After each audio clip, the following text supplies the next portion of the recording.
Olá, boa tarde a todos. Entramos.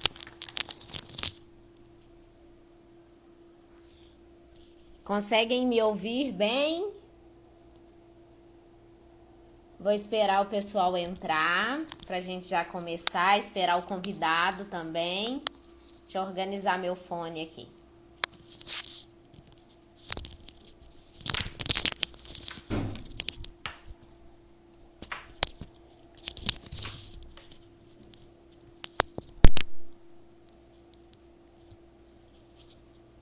Estão me ouvindo bem, Hilário? Ei, Rafael, Bray entrou. Boa tarde, todo mundo. Jonathan, boa tarde. Reinaldo, nosso convidado, já entrou, gente. Eu vou colocar ele porque aí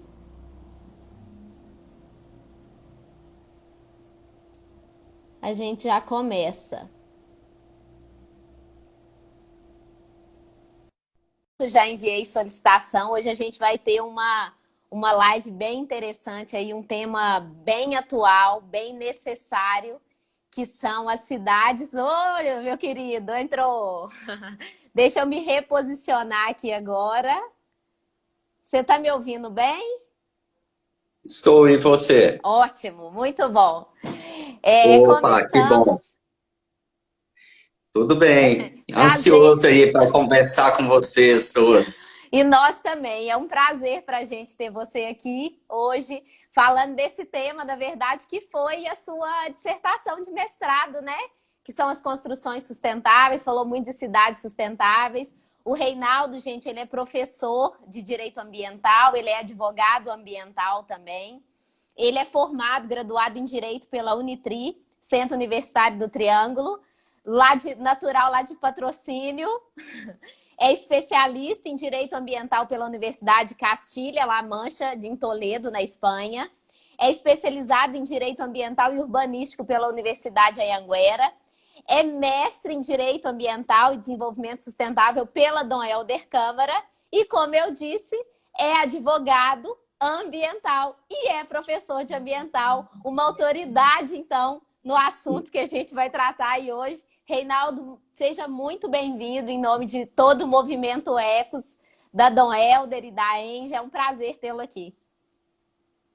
Prazer é todo meu, Amanda, por mais essa parceria aí, que a gente é de longa data. Outro dia veio até Patrocínio falar um pouquinho para nós sobre os crimes, né, no meio rural, e agora eu estou retribuindo aí, essa, tendo esse privilégio, né, essa oportunidade de falar um pouquinho nessa segunda-feira sobre esse tema tão importante que é a sustentabilidade nas nossas cidades aí. Muito Muito obrigado bom. pelo convite, muito obrigado, é sempre bom voltar a casa, né, a Dom Helder, ao Que bom. movimento Ecos aí, tão importante, tão expressivo aí. Muito bom, nós que agradecemos. Reinaldo, o tema hoje, eu já estava falando para todo mundo da importância que é a gente falar, né, das cidades e dessas construções sustentáveis. A primeira coisa que eu te pergunto, então, é o que é uma cidade sustentável? O que é isso? Aonde que isso se situa dentro do nosso contexto? Situa em todos os contextos, na verdade, né? Se a gente parar aí para iniciar essa conversa de hoje, a gente precisa lembrar o quanto que o meio ambiente, o urbanismo, a sustentabilidade, as cidades fazem parte do nosso cotidiano, né? Desde ao acordar até dormir, a gente está falando de sustentabilidade. Tudo é meio ambiente, tudo é sustentabilidade.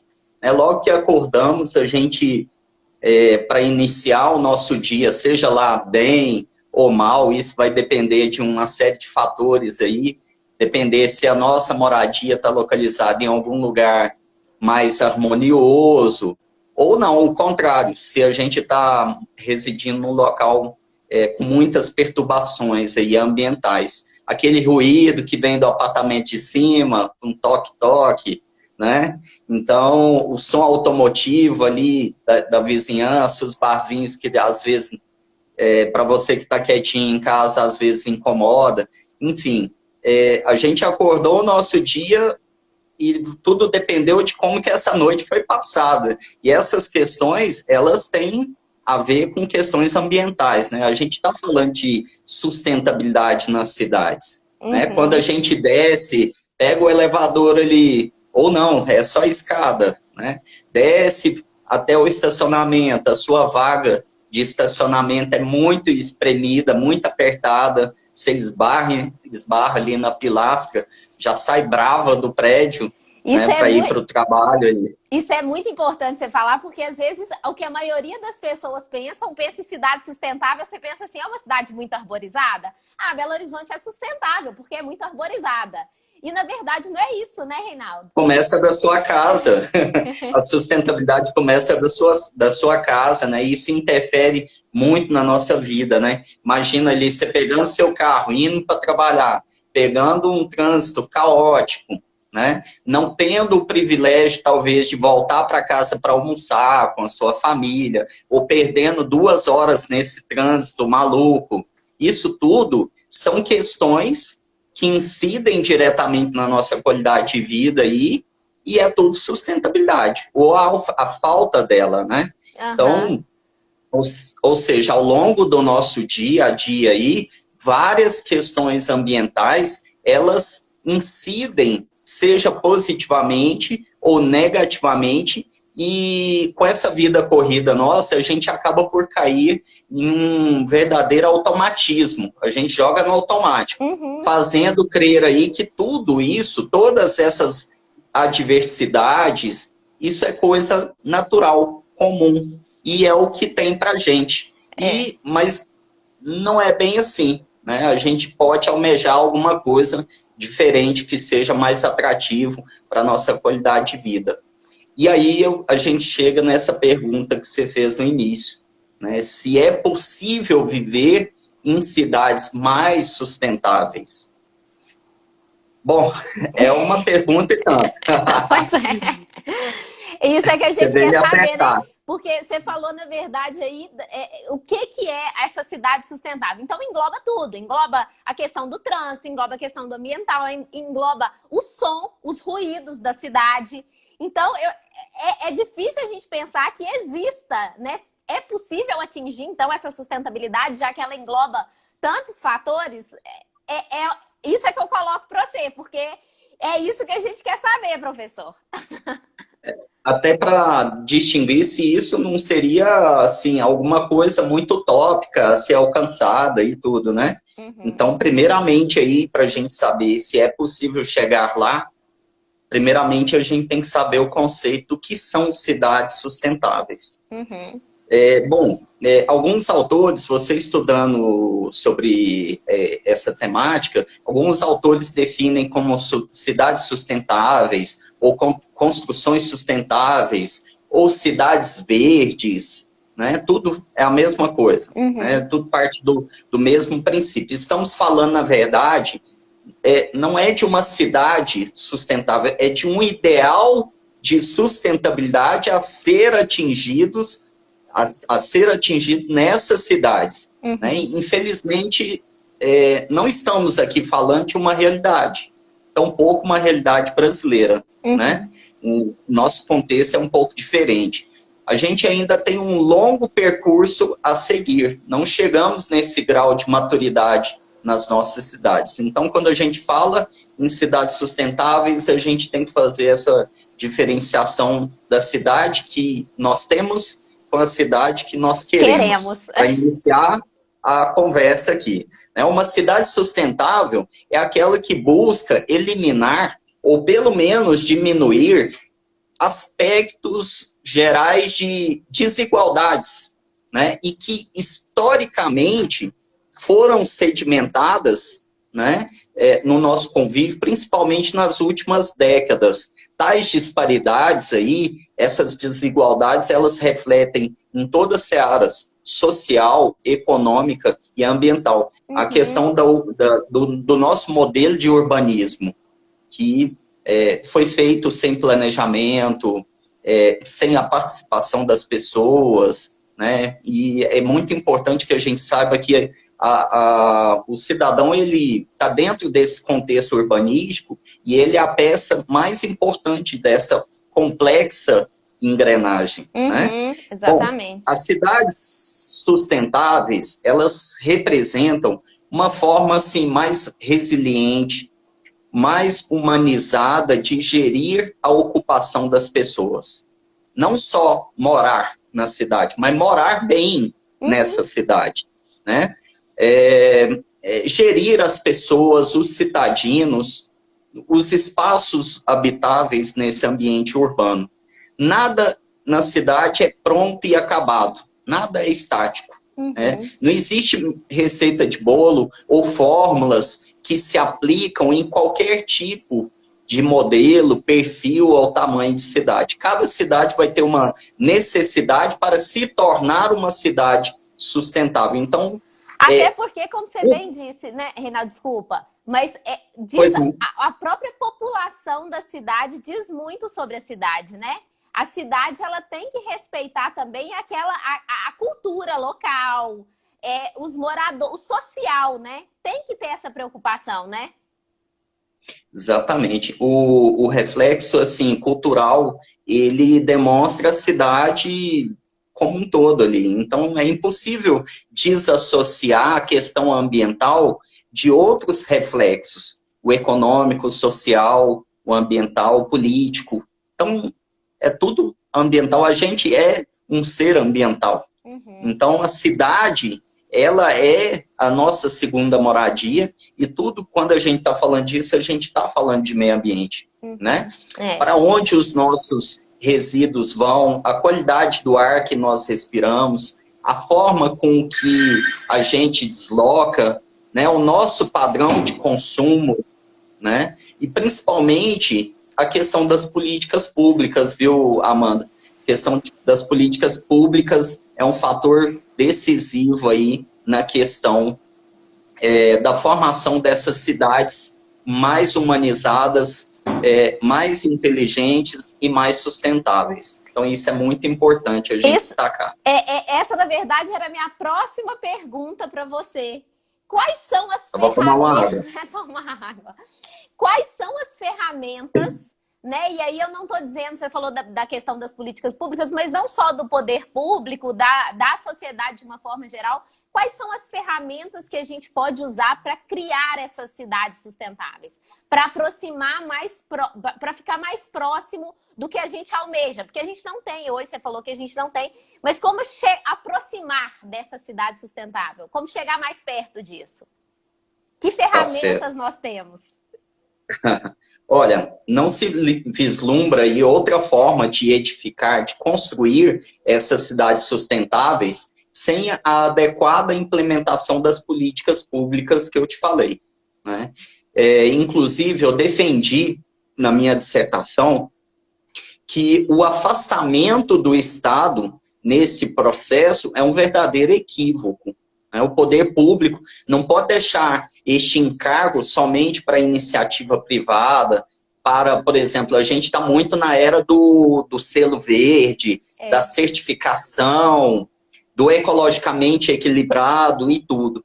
Isso ocorre, né? Mas a gente sabe que existem interesses por trás disso tudo, e se a gente ainda apimentar essa análise com a questão do mercado imobiliário, né, ela vai interferir de cheio na questão da sustentabilidade, uma vez que esse mercado imobiliário que formam as cidades são as empresas aí que estão edificando, que estão fazendo lançamento de habitações e que estão ocupando o espaço urbano. Muitas das vezes eles estão em busca aí não de um ordenamento do solo urbano de forma eficiente, humanizada, mas sim esse mercado imobiliário ele está atrás de lucro, de um lucro voraz. E é aí que mora o perigo. Né? Então, ou seja, as cidades elas estão sendo construídas pela iniciativa privada, o lucro voraz e o lobby que o mercado imobiliário desempenha nesse processo todo, muitas das vezes aí interferindo nos municípios, nas prefeituras, acabam por contaminar todo o processo decisório dessas políticas públicas, que são tão importantes, né? Por quê? Porque aí, quando você joga o mercado imobiliário, joga esse lobby em cima das prefeituras, prevalece muitas das vezes interesses particulares, mesquinhos aí, que vão se afastando dos interesses coletivos. E isso é um problema grave. Felizmente, Amanda, a agenda ambiental, essa agenda que a gente está falando para as cidades, a agenda da sustentabilidade em nosso país, ela tem sido constantemente reativa. O que isso quer dizer? Ela somente evolui, a agenda ambiental ela tem avançado somente após grandes catástrofes, né? Grandes problemas ambientais, como, por exemplo, esses ocorridos em 2019. Então, isso há por parte dos governos um verdadeiro descaso, descompromisso e desinteresse, né? Principalmente no atual governo, que demonstra uma verdadeira apatia por essas questões ambientais. Mas aí a importância da própria sociedade mesmo, né? Na cobrança. Como você bem disse, a agenda ambiental ela só tem voz quando acontecem desastres. E aí a população cobra, né? E o Estado, ele realmente tem que mostrar algum serviço aí, né? Então, a importância da cobrança da população frente a essas políticas públicas, né? Por isso que a gente estava conversando numa outra live, na última live, inclusive, sobre educação ambiental e falando da importância do princípio da informação. Né? Como a população que tem acesso às informações é muito mais crítica, cobra muito mais para que as políticas elas sejam realizadas. É isso mesmo. Falando em princípio, me fez lembrar aqui do princípio da gestão democrática das cidades. Não existe, Amanda, se a gente pensar, não existe cidades feitas por 2, 4 mãos.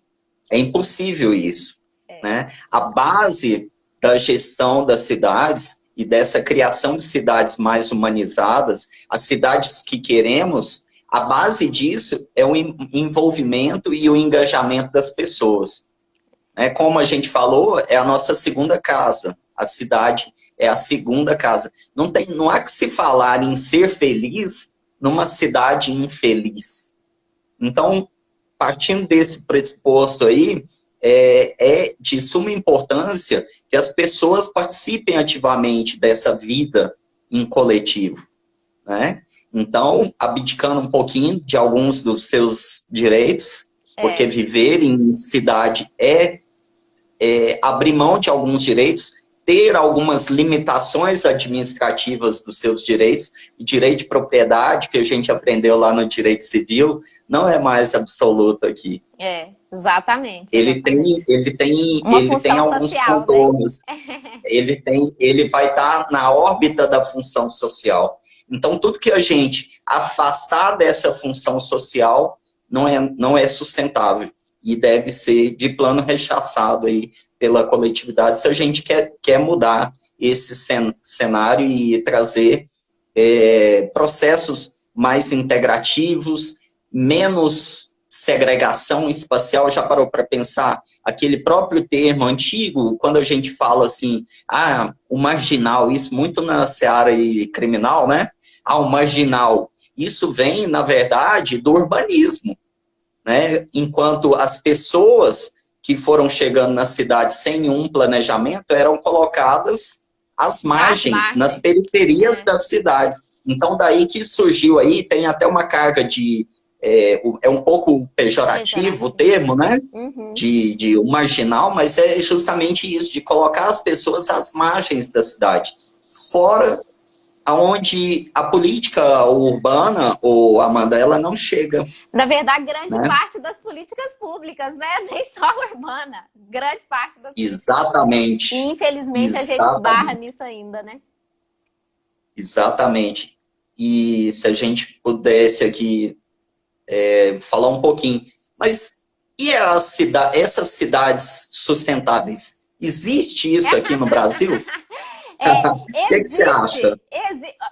Se a gente parar para pensar que precisa dessa gama, né, de qualidade mesmo, na cultura, no social, no ambiental, se a gente precisa cumprir todas essas gamas, eu vou ter que ser um pouco, vamos falar assim, pessimista. Realista. Realista. Talvez sim, mas eu acredito que ainda não chegamos nesse patamar. Eu imagino que nós não temos. Você, como um estudioso sobre o assunto, existe, se Reinaldo? temos cidades sustentáveis no Brasil, eu diria hoje, Amanda, que a resposta é não. Mas a gente tem cidades que estão se preparando para serem mais sustentáveis. A exemplo disso, todos sabemos aí, Curitiba, Londrina, João Pessoa, são cidades que estão se ajustando ao longo das últimas décadas, né? Quanto à coleta de lixo, a disposição final desses resíduos, questões muito importantes sobre mobilidade urbana, acessibilidade, qualidade de ar, criação aí de áreas verdes, os parques, né? Curitiba tem mais de 30 áreas verdes dentro da cidade.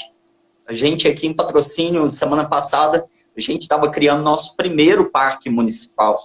Então, Uberlândia também está nessa corrida aí. Uberlândia, que está aqui no Triângulo Mineiro, né?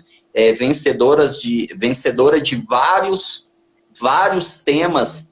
É isso mesmo, o plano diretor tem tudo a ver aí com essas questões de planejamento, né? Não, na cidade não há que se permitir nenhum tipo de improviso, né? É tudo diante de um planejamento, e o plano diretor tem que conter para onde queremos chegar.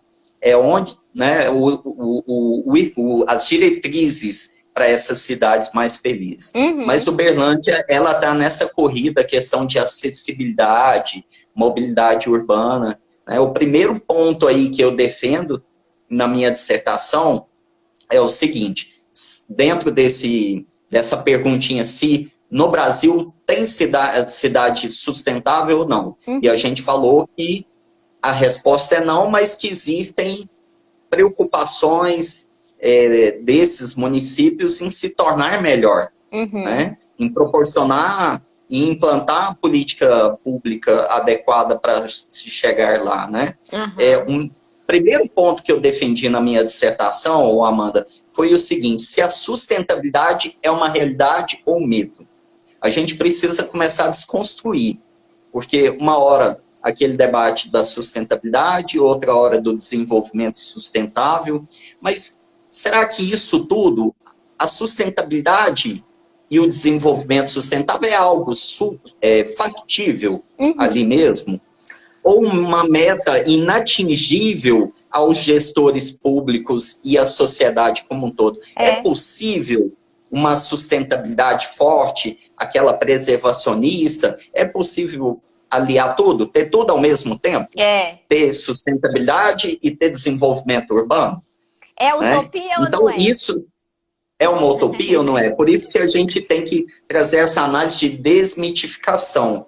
Isso vai depender dos comportamentos que teremos na gestão das cidades hoje e amanhã, né? A sustentabilidade é algo em construção e não pode ser, ao meu ver, Amanda, resumido em modelos, em slogans do sustentável, do ecologicamente correto, modelos estes que eu coloco como reducionistas, que tentam simplificar as condições ambientais dos espaços que habitamos, os serviços que a gente contrata, os produtos que a gente consome, tudo com aquele selinho verde.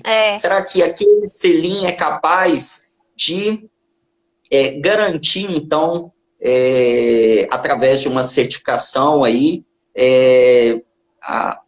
uma verdadeira bandeira esverdeada, um produto verde? Será que isso é capaz de garantir que realmente essa sustentabilidade foi alcançada, né? Então, analisando aí após um longo caminho de 2 anos aí no mestrado, sim, de forma bem sintetizada aí, para a gente evoluir nesse pensamento, eu fui instigada a pesquisar se essa sustentabilidade nas cidades, nas construções, era mesmo possível. E também se a simples chancela de um selo verde seria suficiente para garantir essa sustentabilidade? Primeiramente, a gente deve desconfiar que esse politicamente correto, adjetivos como é o sustentável, né, que acompanha esses produtos, esses serviços e essas retóricas, né, que o mercado tenta vender para a gente. Então, a primeira coisa é sempre desconfiar. O pesquisador da Dom Helder, né, os nossos colegas aí, sempre nessa batalha, né, de pesquisar um pouquinho a mais e não ficar nesse reducionismo teórico aí, que ele atrapalha bastante. E que o nosso acontece sistema muito na área ambiental, né? É como você bem disse. muito O pensamento dentro do ambiental, ele é reducionista, né? E a nossa função mesmo é abrir a cabeça das pessoas, né? Enquanto pesquisadores, enquanto professores, para mostrar que o ambiental, ele é muito mais do que plantar árvore, é muito mais do que ecologia, né? Então, a gente precisa falar muito disso mesmo. Isso é muito bacana, que no sistema neoliberal, o conceito de sustentabilidade, ele tende a ter uma retórica mais esvaziada, sem consequências reais em prol do meio ambiente. Né? O tiro pode sair pela culatra aí do sustentável. Né? É difícil de se distanciar de uma ideia aí que a autêntica sustentabilidade é aquela que, primeiramente, ela tende a procurar a preservação. E somente após uma vasta análise multi e transdisciplinar dessas questões aí, porque o advogado não resolve tudo, né, de jeito nenhum, a gente tem... o direito ambiental é multidisciplinar. Né? São geógrafos, biólogos, engenheiros ambientais, economistas, né, e cientistas políticos para entender essa coxa de retalho que é o direito ambiental. Mas, através de uma análise trans e interdisciplinar, cogitar a exploração desses recursos naturais de uma maneira menos ofensiva para a conservação, né, do ambiente. Além disso, é analisada a real necessidade de se explorar esses recursos, naquilo que se mostra como extremamente urgente e necessário para garantir a dignidade da pessoa humana. Então, como é que a gente vai falar de um arranha-céu em São Paulo, né, com todo aquele consumo de recursos naturais, e falar em sustentabilidade com isso? Então, há que ter cautela nesse debate aí, porque a linha que divide o sustentável do insustentável é muito tênue. Então, a gente tem que abrir a cabeça. E a sustentabilidade também, ela não pode frear o desenvolvimento, né? Ela não pode ser um empecilho, né, para o desenvolvimento. Eles têm que caminhar juntos. E isso é muito difícil, né?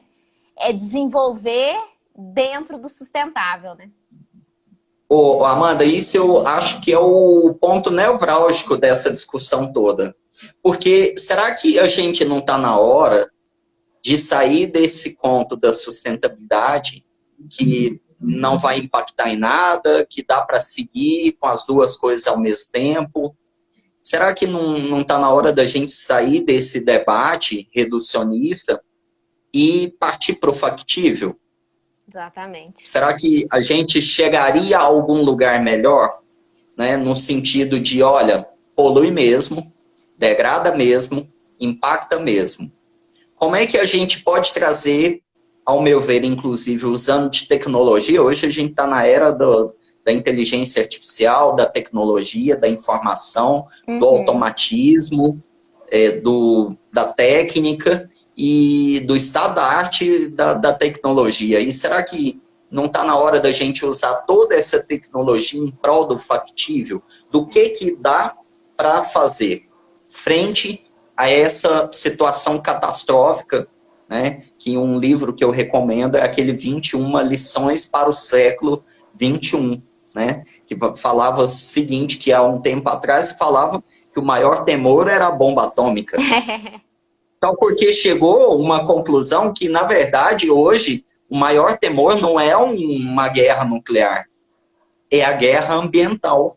Por quê? A gente não sabe os efeitos catastróficos de uma bomba atômica, você tem conhecimento. Quando você parte para as questões ambientais, você está trabalhando num local desconhecido. A partir dessa degradação ambiental, você não sabe bem aonde vai chegar. Então, por isso que esse livro, 21 lições, ele vai falar, olha, a próxima guerra é uma guerra ambiental.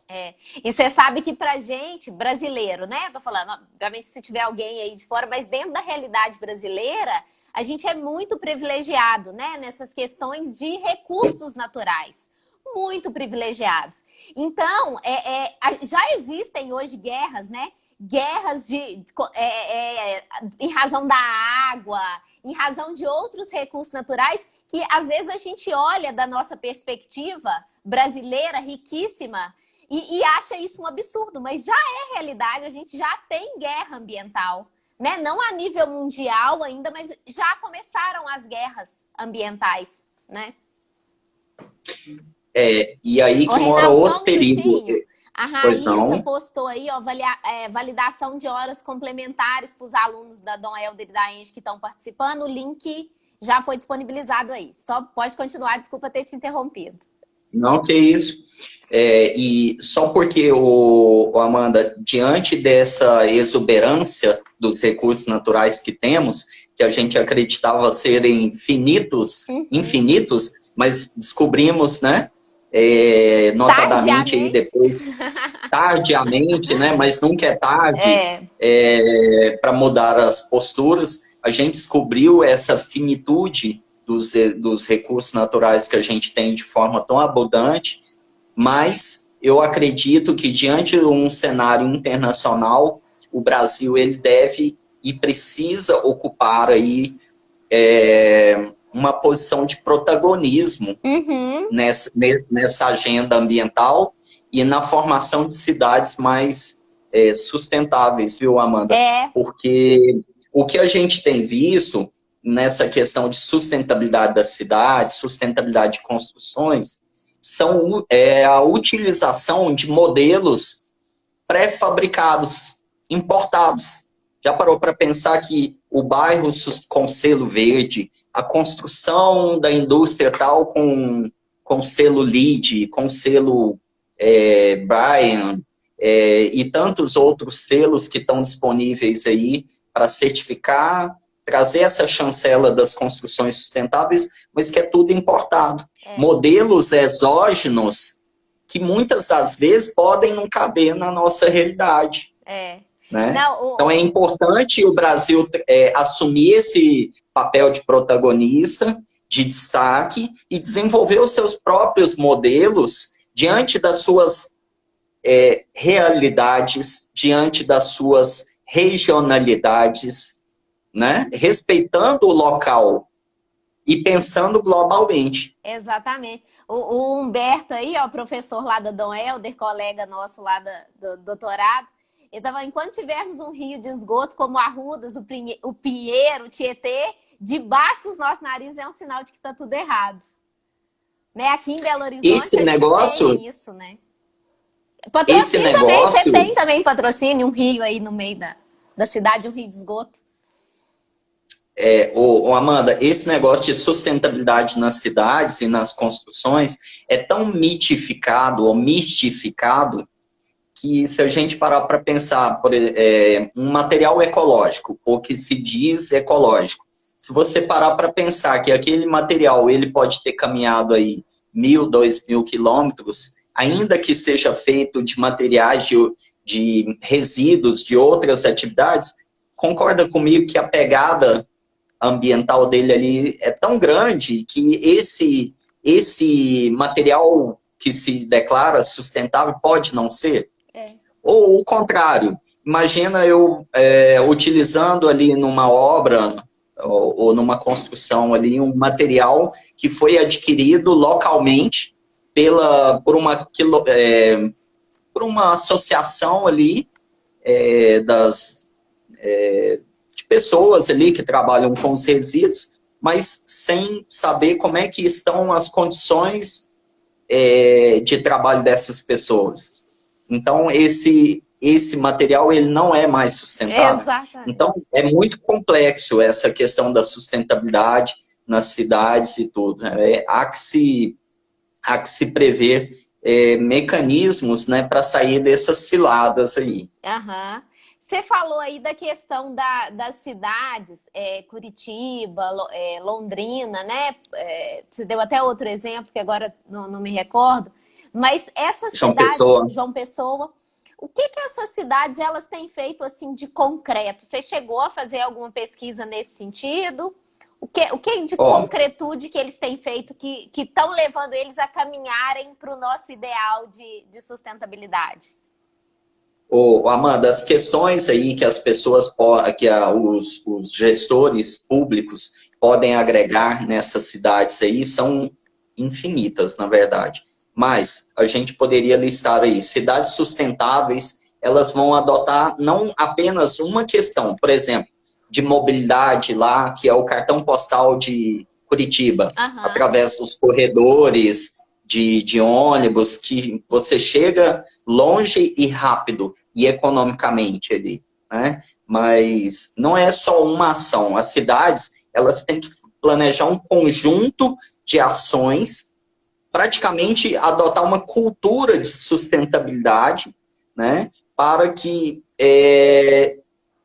essas ações de sustentabilidade, elas saiam desse ambiente público e cheguem nas residências. Então, é um movimento de fora para dentro ali das residências.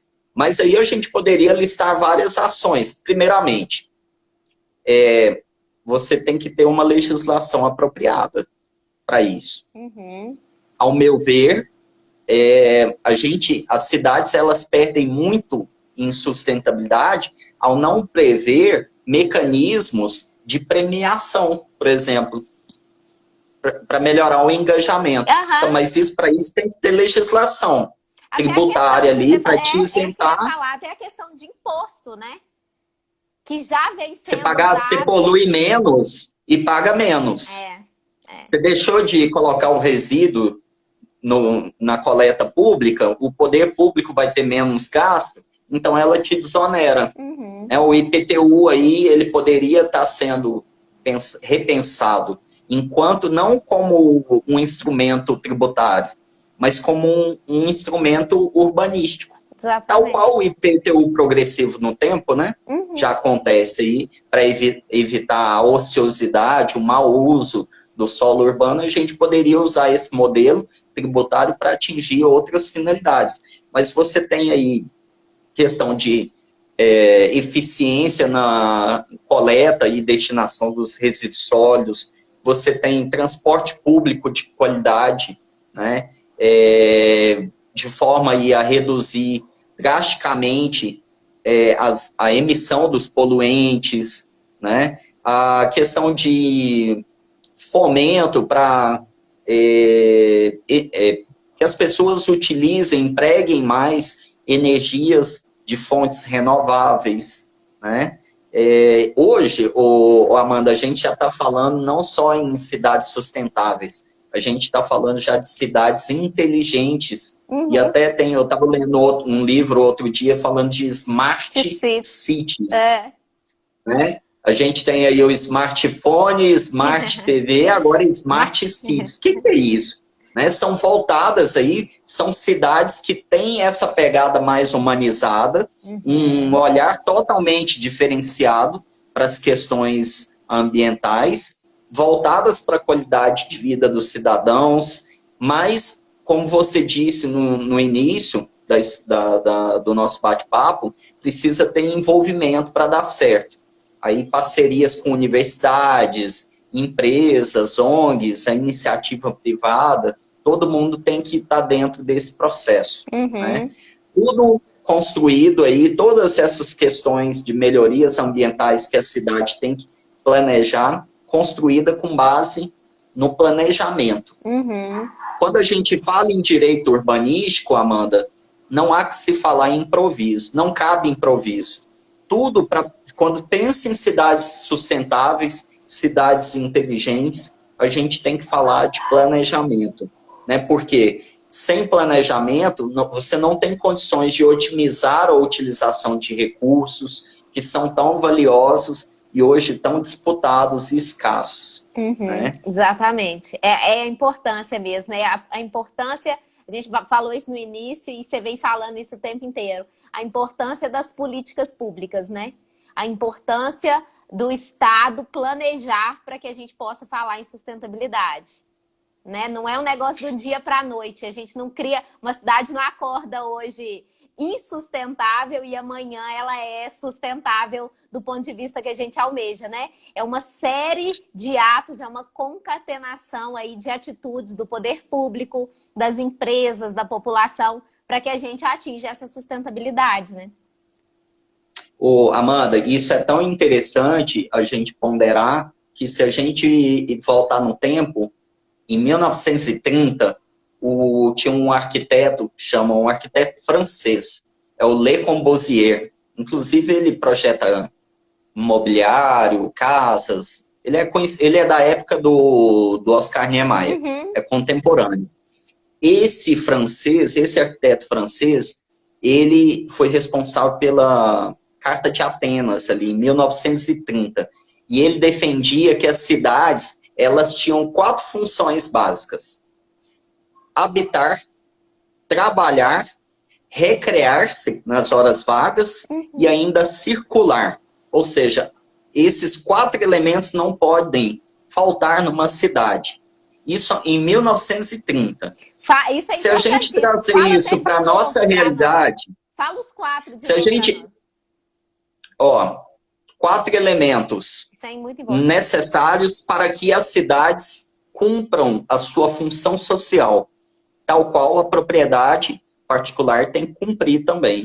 A sua função social, as cidades têm que cumprir a sua função social, que é morar, né? Ou seja, tem que dar moradia digna, trabalhar, as pessoas têm que ter atividade, recrear-se nas horas vagas, ninguém é de ferro, claro. E circulação.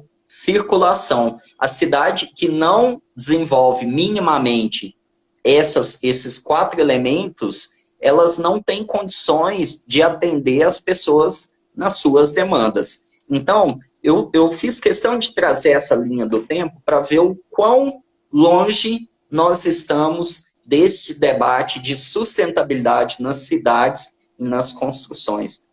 Será que a gente tem trabalho, tem habitação, tem circulação e tem recreação a contento na qualidade e na quantidade que as pessoas precisam? Entende? Então, veja que questões básicas da funcionalidade desses espaços habitáveis, eles não são atendidos. Quiçá o Smart City. Exatamente. Que já está aí na doutrina, já foi criado, mas a gente tá difícil de chegar, hein? O Uberlândia já está assim, aproximando dessas questões num tablet ali, no seu celular, você consegue ver se tem engarrafamento, se o teatro está aberto, o nível de... o clima, o nível de qualidade de ar, o dia que passa a coleta de lixo para você colocar os seus resíduos na rua, eficiência energética, ele vai ver tudo. Então, isso é integração, isso é colocar a tecnologia em prol, né, do meio ambiente. Eu acredito muito nisso. E você sabe que isso é tão interessante, porque aí você falou, né, o homem, né, a pessoa, o ser humano, ele é integrante, ele faz parte do meio ambiente. E quando você coloca, você falou isso, me veio isso à cabeça agora. Quando você coloca a pessoa aí ciente do dia que vai colher o lixo, da qualidade do ar, você dá a ela acesso à informação e faz ela se sentir parte, né, desta cidade, faz ela se sentir parte do ambiente. A partir do momento que ela via antes, como sempre por fora, eu não quero saber qual é a qualidade do ar. No dia que fizer mal à minha saúde, eu procuro saber. Agora não, agora ela tem acesso a essa informação. Você não tá tossindo não, mas não tá bom não. Então ela se sente muito mais parte, né? A qualidade do ar melhorou. Foi porque as pessoas agora, por exemplo, por causa da pandemia, não estão saindo nos carros, estão ficando mais dentro de casa, elas começam a falar as minhas atitudes, elas têm reflexos e começam a se sentir parte disso. O envolvimento, ele é a mela mostra, mola mestra de estudo, Amanda. É um senso de pertença e pertencimento. Se a pessoa não se sente parte integrante dessa engrenagem, e tão somente um parafusinho ali daquele funcionamento ali, ela não consegue engajar e, infelizmente, nós ainda estamos, ao meu ver, assim, numa situação de extremo paternalismo, sensação de paternalismo. Uhum. Tudo a gente depende do poder público. Mas, lembrando aí o emblemático artigo 225 da Constituição Federal, né, que nunca a gente esquece, ele é completo, ele fala tudo, ele por si só, ele já traz como é que tem que ser as questões ambientais. A nossa Constituição, ela outorgou não só para o poder público, né? É coisa pública, ele tem que assumir as suas responsabilidades, mas sem esquecer desse engajamento social para essas questões ambientais e a formação das cidades que queremos. Sem isso, impossível a gente ter aí sucesso nessa criação dessas cidades muito mais integrativas, humanizadas, gostosas de se morar, de se viver aí. É a nossa segunda casa. Então, sem esse engajamento, sem essa identidade, sem essa mudança de comportamento ambiental e o engajamento, não há condições de evoluir, né, nessa agenda. Nesse cenário de cidades sustentáveis, aí eu faço uma pergunta que, na verdade, é o título da sua dissertação. Construções sustentáveis, realidade ou mito, professor? Qual é a influência dessas construções sustentáveis dentro desse cenário de cidades sustentáveis?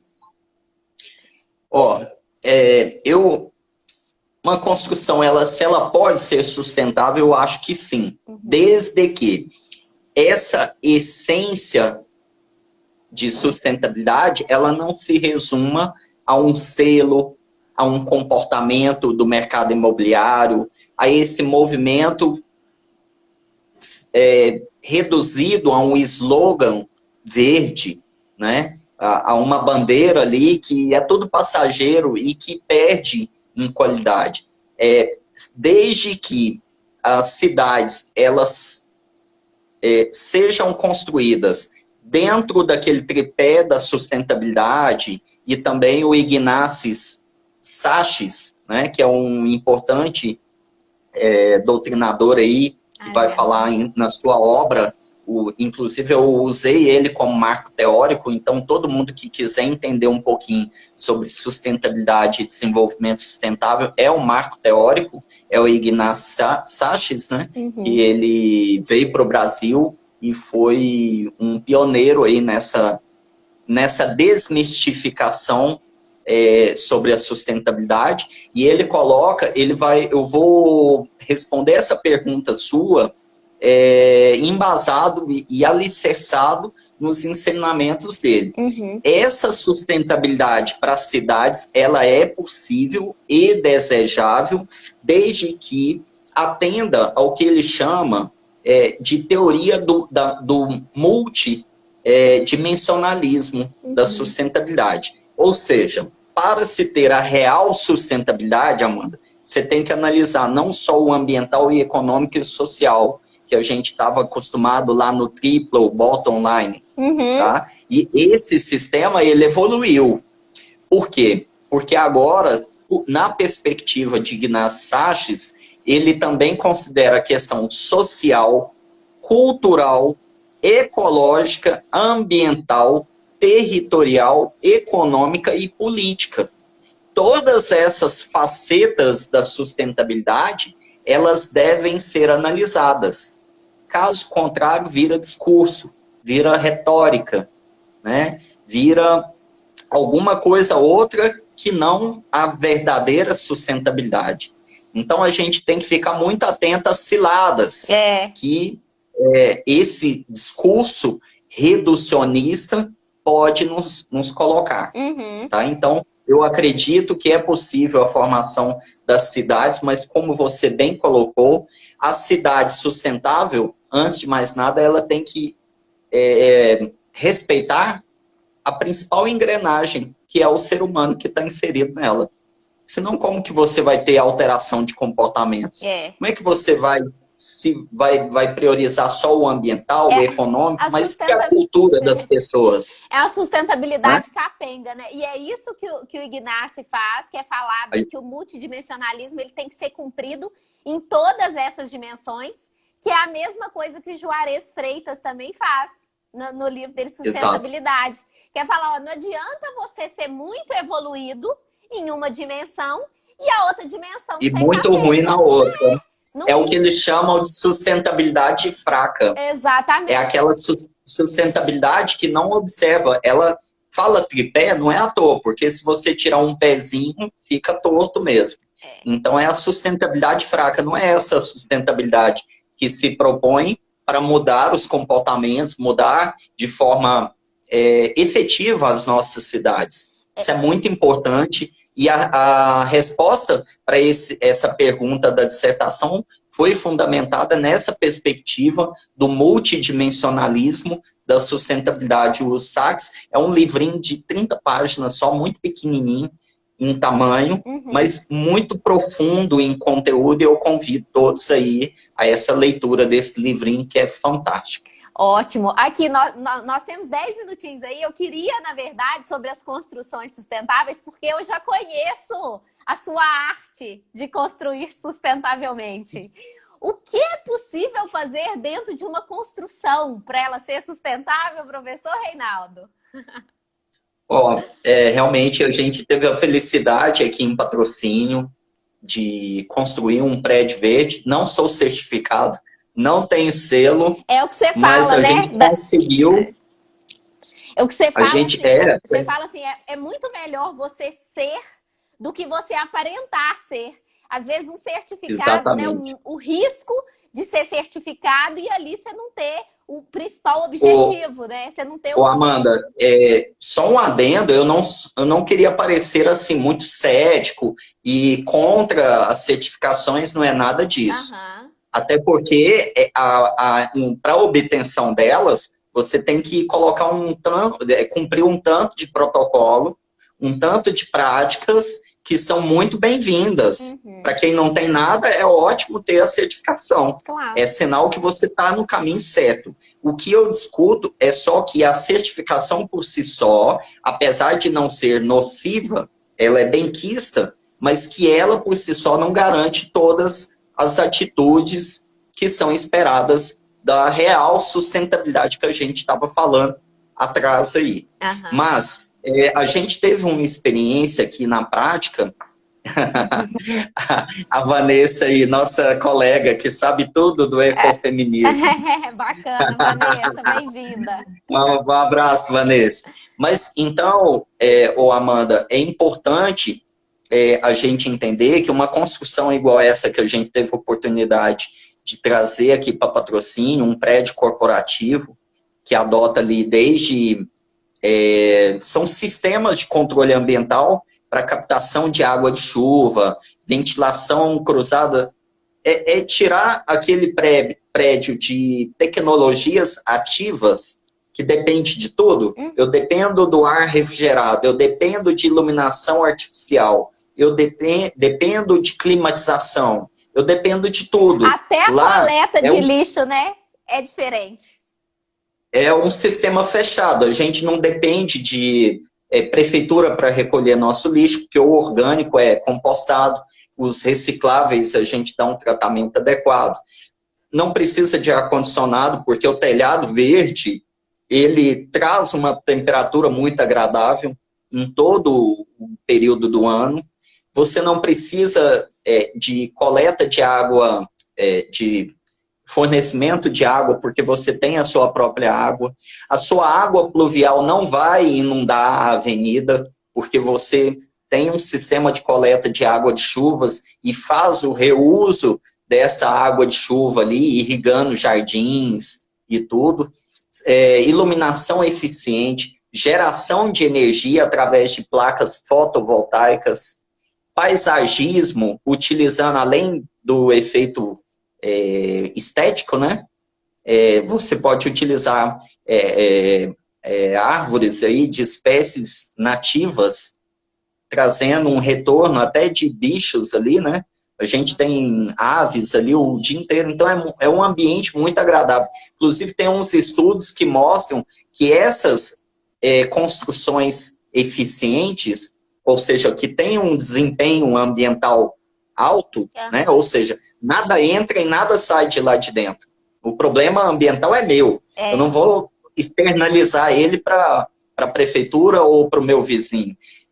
Demonstram algumas pesquisas que essas construções, se adotadas em escolas, em hospitais, em comércio, elas melhoram o desempenho daquelas atividades. Os alunos aprendem mais num ambiente ambiental adequado. Os internos, os pacientes recebem alta mais cedo porque estão em um ambiente adequado.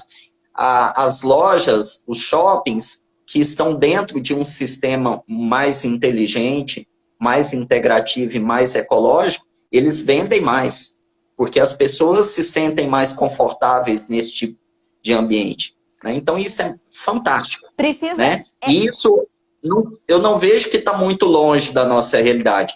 Ainda, do ponto de vista econômico, muitas pessoas falam, mas custa mais caro não poluir? Geralmente custa um pouquinho mais caro. Mas aí que está, o empresário, o cidadão, ele precisa entender o seguinte, que ao adotar políticas, ao adotar posturas ambientalmente corretas, ele fomenta, ele fortalece uma indústria do verde.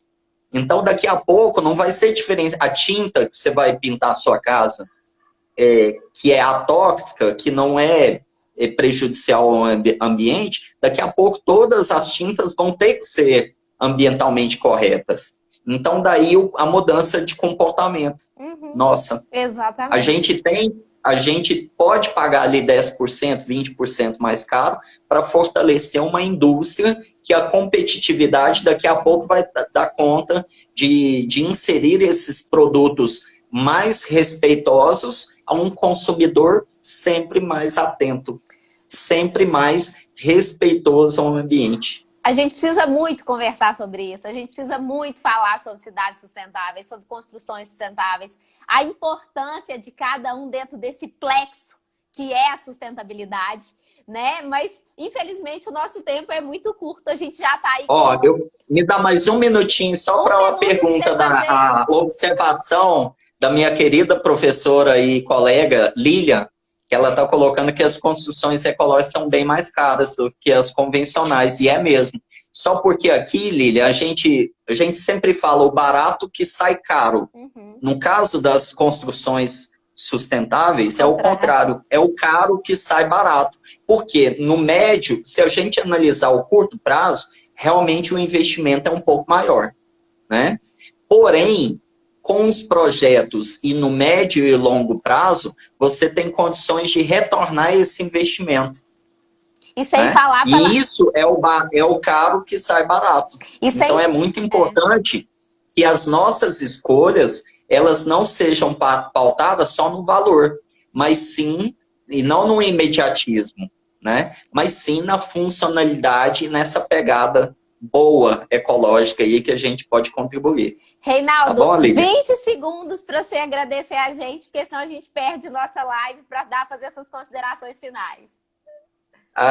Queridos, muito bom estar aqui. Eu me coloco à disposição para sempre que você quiser, a gente bater esse papo sobre urbanismo, sobre direito ambiental, fiquem à vontade. É um prazer estar aqui falando para todos aí da Dom Helder, do Unicep também, meus alunos e os seus alunos também.